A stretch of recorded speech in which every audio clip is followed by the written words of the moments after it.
longtemps possible pour acquérir l'expérience et être utile pour les autres. C'est le sujet que David Diffé nous propose pour aujourd'hui et certainement pour les jours à venir, parce que c'est un long sujet qu'on ne peut pas débattre en une journée. Mais quand j'ai lu ce que vous avez envoyé, bonjour M. Diffé.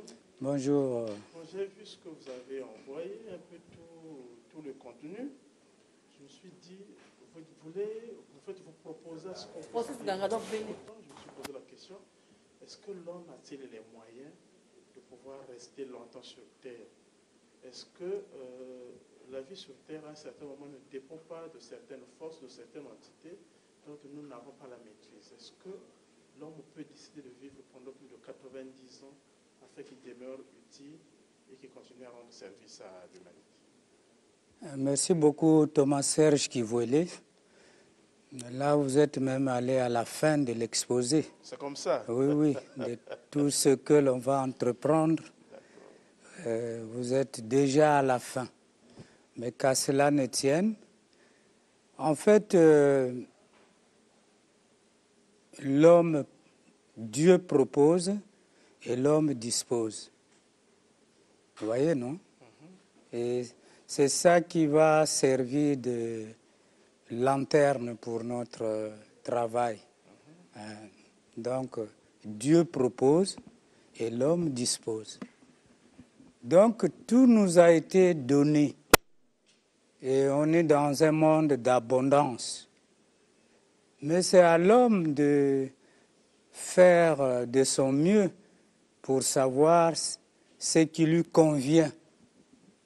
Parce que tout n'est pas utile, voyez, même si tout nous est proposé, mais tout n'est pas utile.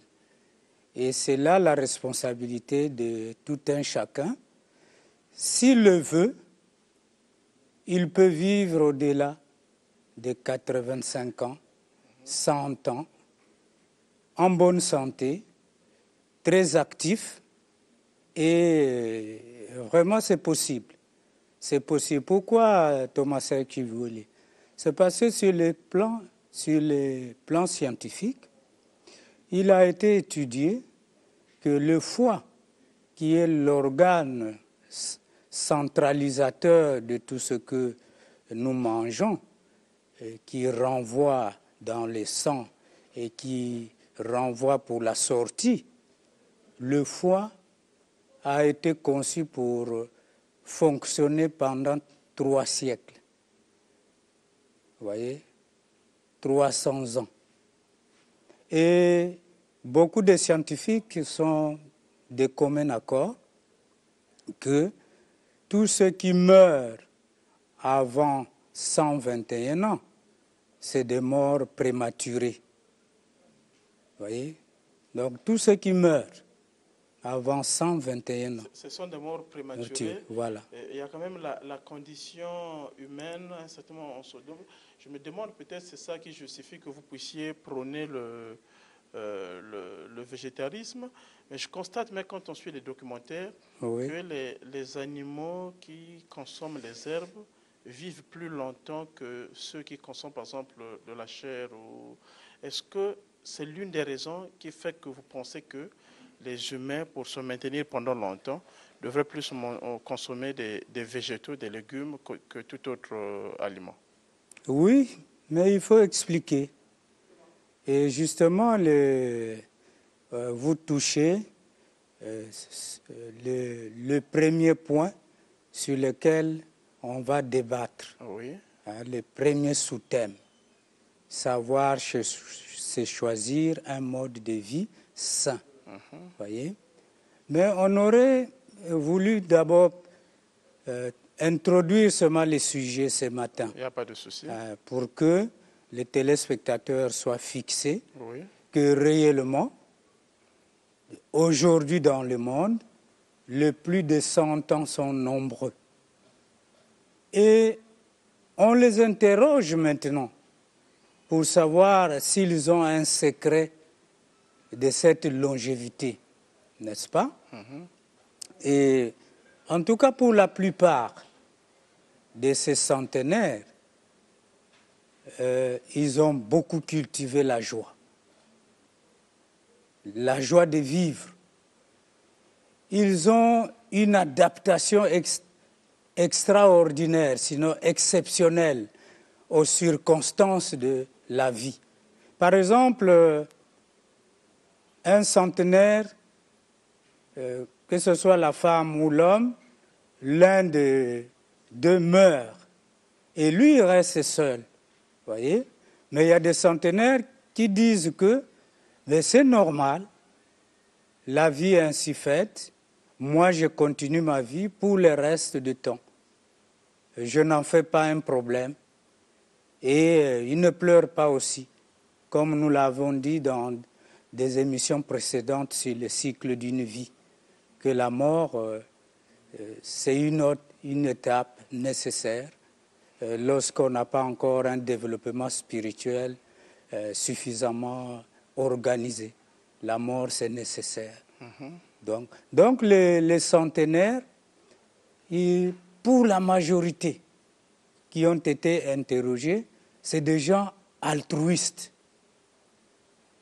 Ils ne pensent pas beaucoup à eux-mêmes, alors que à cet âge-là, ils pouvaient